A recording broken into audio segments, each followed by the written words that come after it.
Hey everyone, this is Christopher Brower here with Daily Motor, and today we're driving the 2021 Ford Escape SEL, but not just any Ford Escape SEL. This is the plug-in hybrid variant, so the sort of newest addition to the Ford Escape lineup. This one's finished in rapid red with a sort of cream-colored interior. Pretty much the same looks-wise as a normal Escape, except we've got these smaller 18-inch wheels that are unique to the plug-in model. We've got a little badge here that says plug-in hybrid. Power liftgate. That's not unique to the plug-in. And of course we've got a little charger under here in this very sort of empty under little storage place. I assume the charger's probably supposed to go right there. Anyways.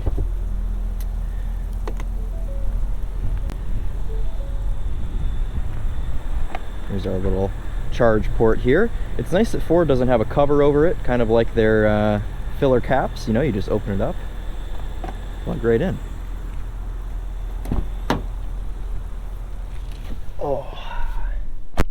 As for rear legroom, this thing's great. You know, it almost feels a little bit like stadium seating, kind of like in the Bronco Sport. Anyways, I've got a good cutout here for my legs, but really, I don't even need it. This is adjusted for my 5'11" driving position, and I've got tons of room back here.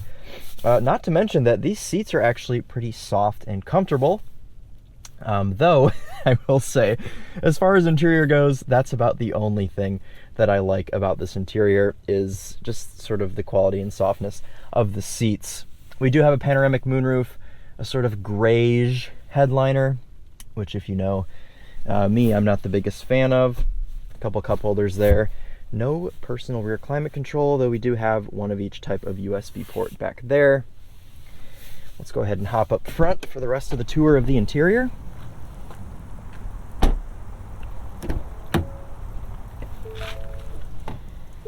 So if you'll notice, this is a beige interior. We've gone over that. But there's no beige at all on the door panels, and it makes it feel a little bit cheap in here. I feel like these door panels probably just come in every Escape, right? So they don't have to differentiate what door panels they put with what interior. Same with this console and, you know, everything else. But I really like the seats. I like the black details. I think the perforations are nice. The softness of the leather is okay. The door panels, super just scratchy cheap. This is the only leather you have, and it's black, which doesn't match the seats. The same can be said for the dash, though we do have some beige on the bottom. It's all just scratchy plastic. This material isn't really the nicest thing in the world. The steering wheel is leather, which is nice.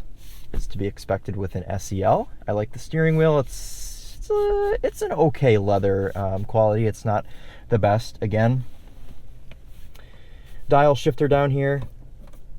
Locks back and forth, doesn't spin continuously like the one in the Mach-E. We've got our parking brake down here, drive modes, EV mode, and an auto hold button. Climate control panel is separate from everything else, which is pretty cool. The screen, however, is pretty dated. We just have Ford's Sync 3 that no, of course it's on AM radio. We have Sync 3, which at this point we're all pretty familiar with. It's not the fastest thing ever, but, you know, it's really not the worst. It could certainly be worse. We have a fully digital cluster on this Ford Escape, which is pretty cool. It changes when you put it into its unique drive modes here. You see, when we go into eco mode, it'll look slightly different. God, that's kind of giving me a headache, though. It's like blinking. I don't know if you guys can see that on camera. Sport, slippery, snow, sand. And we'll go through those a little bit more while we're driving. But speaking of driving, why don't we take this thing out for a drive? We're on the Daily Motor test route and see what it's like on the road. We've got a little bit of like ice things going on today. I don't know what that's about. Put our wipers on. It's like kind of raining, but also kind of snowing, but also not. Anyways, though, this Ford Escape SEL plug-in hybrid is powered by a 2.5 liter Atkinson cycle 4-cylinder engine, which is naturally aspirated, but luckily we have the assist of that hybrid battery, which puts us up to a total of 221 combined horsepower and 155 foot-pounds of torque. Now, those are not very impressive numbers, especially when you compare it to something like the RAV4 Prime that's got 300 horsepower. I mean, come on, that thing's got 81 more horsepower than this car. 302 versus 221. So, something to consider when you're thinking about compact SUV plug-in hybrids. Give it the beans here.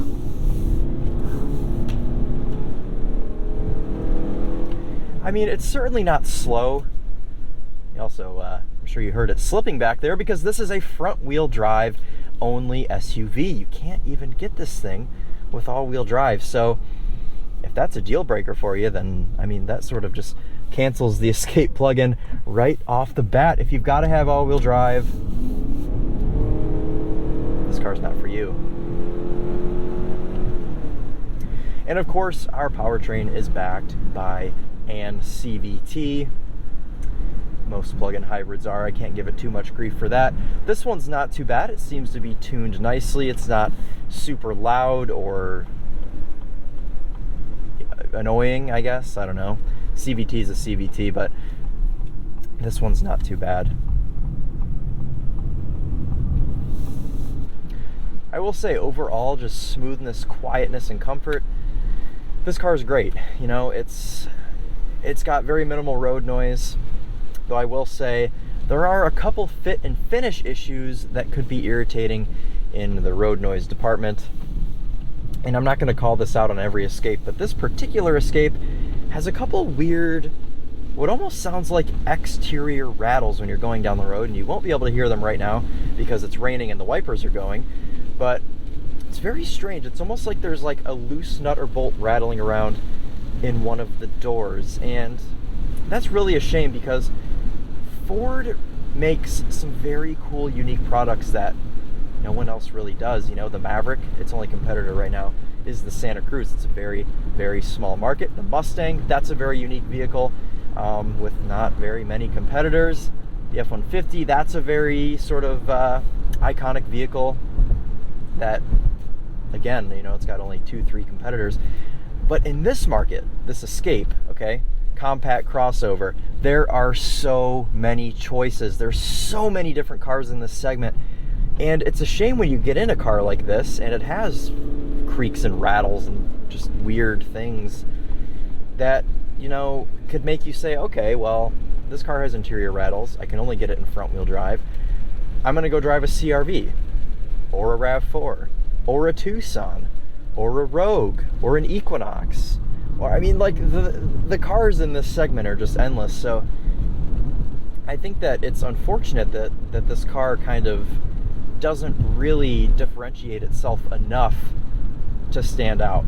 Whereas the Bronco Sport kind of fits into this same segment, and, you know, it's kind of boxy and blocky, and it uses the Bronco name, so it's a little bit more unique.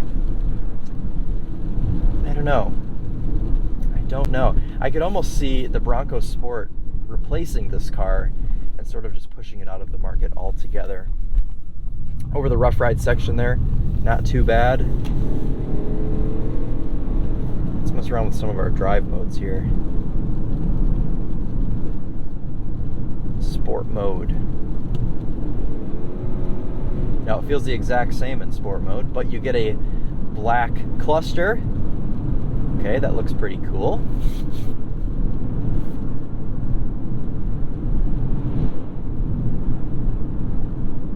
Slippery mode probably just gives you mega traction control. Let's try eco mode and go ahead and, yep, normal operation. All right.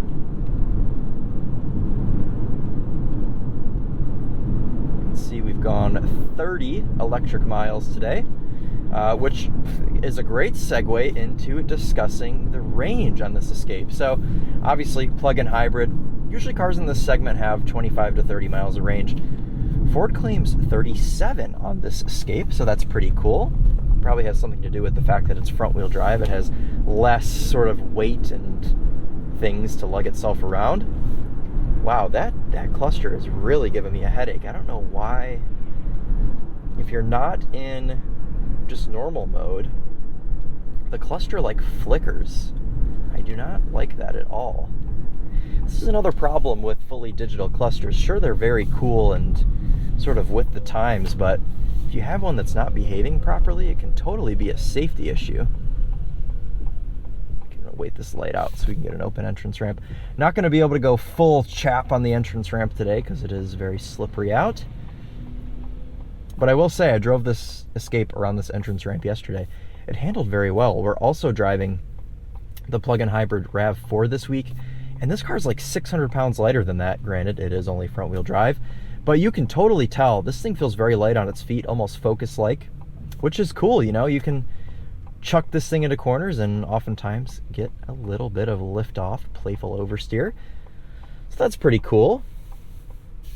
I will say my bottom is absolutely roasting. All right, here we go.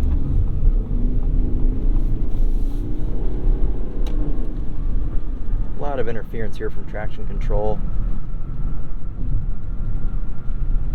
I don't really want to push it on these Eco tires. We are gripping pretty well right now. And there comes the understeer. Ooh, severe understeer there at 52 miles an hour. But it's wet. So yesterday I was able to exit there about 10 miles an hour faster. The tires absolutely howl on this thing, but not too bad of a performance. All right, well, now's a good time for us to try out the cruise control, the active steering, which, ooh, gosh, it's not gonna hold. There it goes. Okay. Not too bad of a system here in this Escape. As you can see, it's holding the lane quite nicely right now. Let you go about 10 seconds before it yells at you to hold the steering wheel. Ford has always been up there with these systems. You know, it's an equally impressive system even in the F-150, so not surprising here to see that we've got a nice lane keep assist.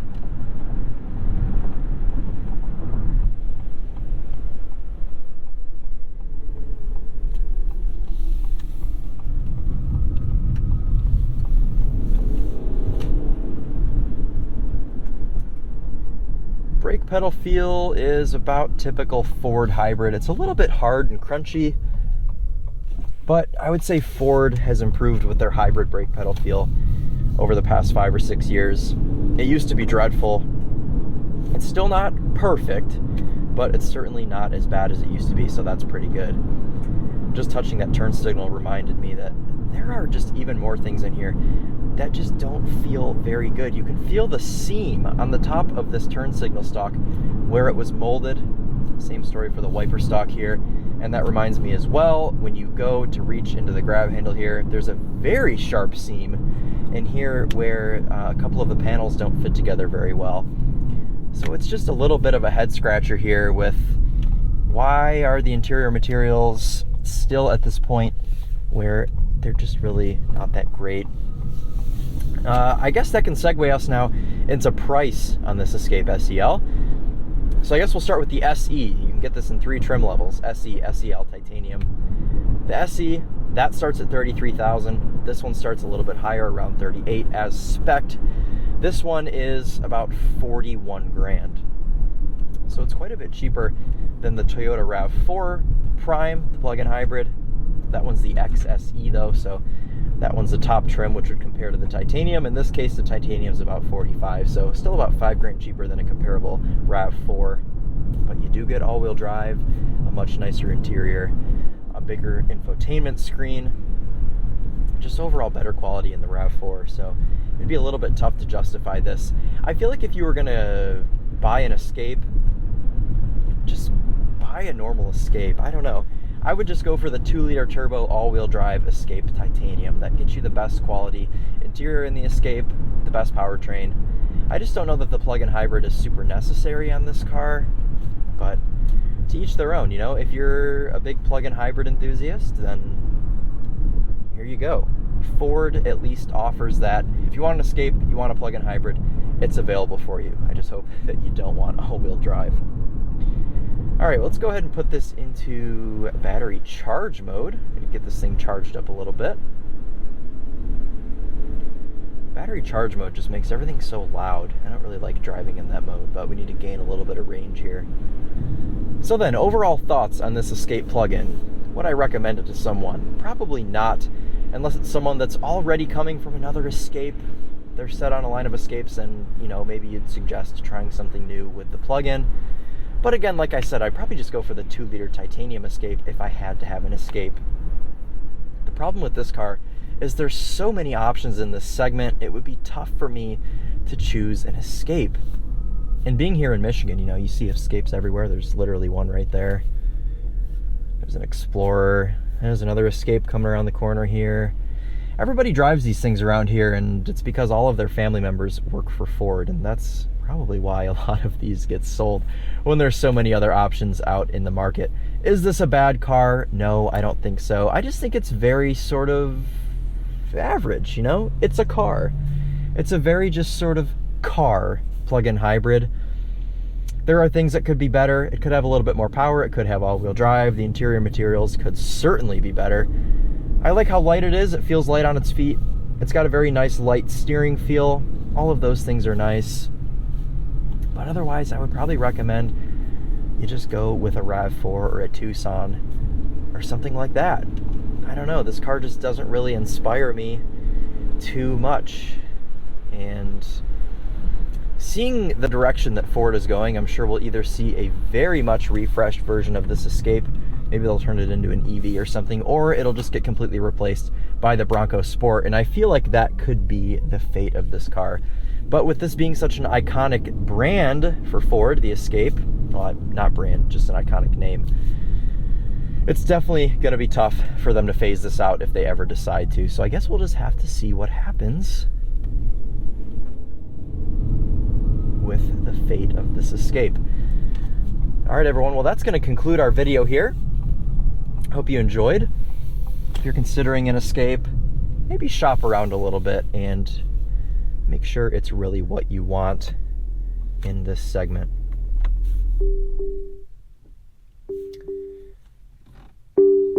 You can make that so loud. All right, anyways, here we go. Let's do one last little walk around of this thing.